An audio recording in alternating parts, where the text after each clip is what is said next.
Next up, we got more Chiefs videos. All right, now I need a little Chiefs video in a little minute. Hey, if y'all want more Chiefs videos, hit the like button here. Just hit the subscribe button. Now the Kansas City Chiefs shouldn't be allowed to keep doing this. I don't know. You know, the only thing they shouldn't be allowed to keep doing is cheating, because that's what they like to do, cheat, especially with the call in the Super Bowl, the holding call, cheating. You know what I'm saying? They're paying the refs. We all know this though. Like, it's nothing new. You know what I'm saying? That's the only thing they should really be allowed to do. But hey, let's see what it be time by. I don't know. I don't believe Patrick Mahomes has stepped 1 foot into his prime. Let that sink in for a second. He hasn't even got to his prime yet. So here's a chance over the next 6 years. Let's just say, you mentioned earlier that Andy coaches until he's 70, which is another 6 years. Yep. Is it far-fetched to think they could be in another 3 Super Bowls? No, it's not far-fetched. The Kansas City Chiefs are obviously coming off of a Super Bowl season, but what's so crazy about all of this is they have a great chance to do it again. Especially, bro, they're not doing it again, bro. I ain't gonna lie, bro. Listen, bro. Let's just be honest here. Number one, there's so many trades and stuff happening this year, bro. Lamar Jackson, I don't know what team if he gonna leave or not like that, because I know Odell just went to the Ravens. But bro, come on now. The Chiefs back to back, they really shouldn't even won. Like, honestly, they shouldn't be fucking won. Like, they shouldn't. They shouldn't have won, bro. They shouldn't have won, bro. The Eagles should have won that game. The Eagles had a perfect season. Jalen Hurts, I still got faith in Jalen Hurts next season. You know what I'm saying? Back to back is crazy though. I wouldn't say it's impossible. I'll say it like this: if every other team is so trash like how it was this season, every other team was so ass. It really was no competition. You know what I'm saying? Like if every other team is trash, then of course. But if it's actually trades and stuff like that happening, and now the teams are like balanced. Like, how do you think about this? Like, it's like Madden. One team is a 95 overall, and the rest of the teams is 75s and down, or 85 at the max. But the best team is 95. You think the best team that's 95 is going to lose? No. They're 95.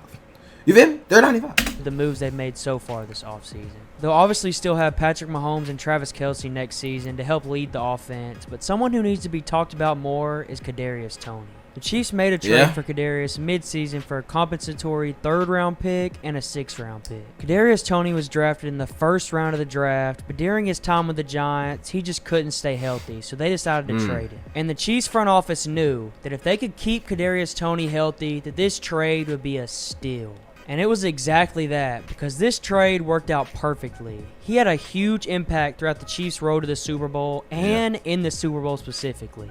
The Chiefs also have MVS coming back, who is a solid receiver that gives you that deep threat ability with a 4.37 40 time. MVS last season had 42 receptions for 682 yards and 2 touchdowns, which is exactly what you should expect from a guy like him. While the Chiefs still have both of those guys, they did end up losing Juju and Mecole Hardman.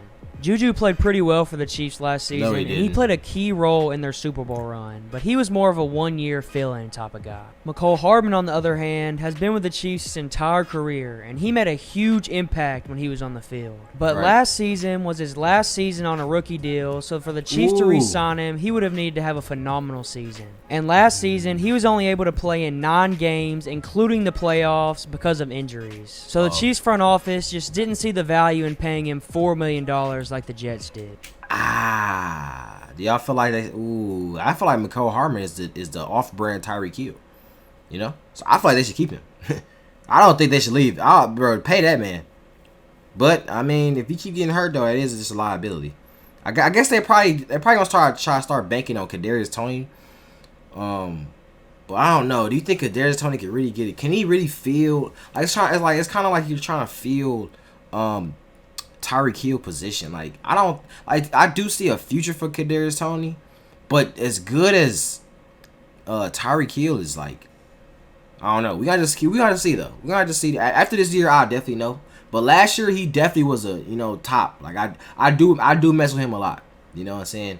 But filling the GOAT shoes is it's a hard shoe to fill, bro. It's not, you know what I'm saying? It's a GOAT, bro. Tyreek Hill is a GOAT. He's forever gonna be a GOAT. You know what I'm saying? Fast as hell and shit. So, hey, Do y'all think? Let me know in the comments. Do y'all think he can fill his shoes? So if the season started today, the Chiefs' top 3 receivers would be Kadarius Toney, MVS, and Sky Moore. This receiving core is pretty weak compared to previous I'm about to years, say, but like- good thing the Chiefs still have the draft and some time to make moves. In my last video, I mentioned the idea of signing Odell Beckham. I said it wouldn't be a bad idea to sign him if the price was right. And obviously, we just saw the Ravens sign him for an $18 million deal, so I'm glad the Chiefs stayed clear of this. So let's take a look at what the Chiefs can do to improve the receiving core. First, let's talk about the potential trade for D-Hop that could happen but would most likely take place after the draft if it did. The Cardinals stated that they wanted a 5th and a 6th rounder for D-Hop, which is great value for him. The only issue is at the time of this recording, the Chiefs only have $4.5 million in cap space. Now, D-Hop did say he would reconstruct his contract if he was traded to a contender, and the Chiefs could restructure some guys to make room for him. I mean, it wouldn't be ideal for the Chiefs' cap space, but can you imagine D-Hop and Patrick Mahomes on the same Yeah, I ain't field? gonna lie. That's low-key little cheat, bro. Hey, bro. That's low-key cheat, bro. Stop, bro. I don't know, bro.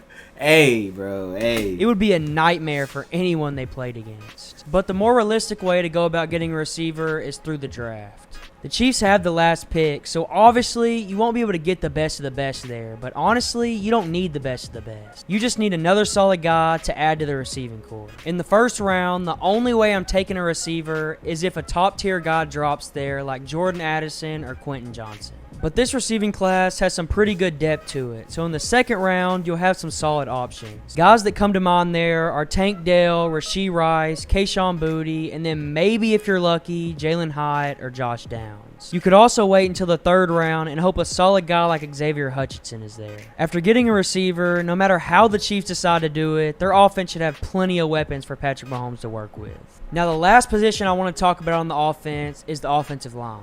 The Chiefs' interior O-line is staying the same with Creed Humphrey, Joe Thuney, and Trey Smith. The interior O-line last year was either the best in the league or it was a close second to the Eagles. So having all these guys back works out perfectly. Now, at the tackle position, the Chiefs did make some changes. First off, they decided to let Orlando Brown walk, and to replace him, they signed Jawaan Taylor. They signed Jawaan to a 4-year deal for $80 million, and he should honestly be an upgrade from Orlando Brown. Jawaan Taylor, throughout his 4 years with the Jags, was one of the better pass-blocking tackles in the league. To back this up, he only allowed 16 pressures last season compared to Orlando Brown's whopping 47. So at left tackle with Jawaan Taylor, the Chiefs should be sitting pretty good. The only spot left to talk about is right tackle. Currently, the Chiefs have Lucas Niang there because of the decision to let Andrew Wiley walk. I think it'd be a good idea to draft someone to fill that spot because I'm honestly not too high on Niang. In the first, I'd like to see a guy like Anton Harrison from Oklahoma. He could definitely be there at the 31st overall pick, and he'd be an instant starter. But if they don't end up taking a guy in the first, I'd like drafting a guy like Blake Friedman from BYU in the second round. Either way, the Chiefs should try to find a way to fill that void at tackle, and if they can, their offense is looking perfect heading into the 2023 season. Now, on the defensive side of the ball, the Chiefs didn't make a ton of moves, but they made a few that I really If you talk about defense, they definitely need some corners because their secondary is terrible. like. At safety, they decided to let Juan Thornhill walk. Juan Thornhill was great during his time with the Chiefs, so it sucks to see him go, but I think the Chiefs made the right decision here. Thornhill ended up getting a 3-year deal worth $21 million from the Browns, and I just don't think the Chiefs were willing to pay that. Especially when you can go sign a guy like Mike Edwards to take his place for only a 1-year deal worth $3 million.